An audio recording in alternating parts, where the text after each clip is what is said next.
আসসালামু আলাইকুম।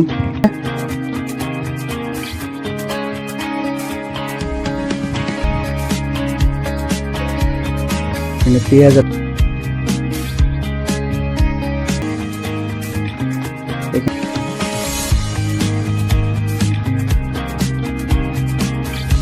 মশলা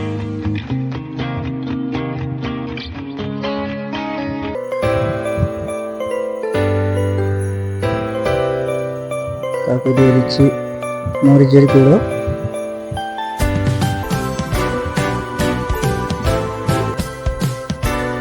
দেখতেই পাচ্ছেন মশলাটা একটু উঠছে। এখন তরকারিগুলো দিয়ে দিব, এখন একটু ঢেকে দিব।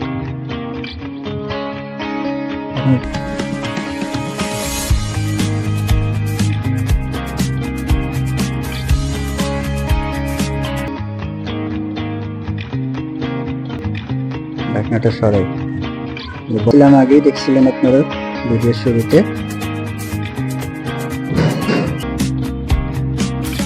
5-7 মিনিট এভাবে জাল দিব। ঝোলটা আর একটু শুকানোর পরে তারপরে উঠিয়ে ফেলবো। ঝোলটা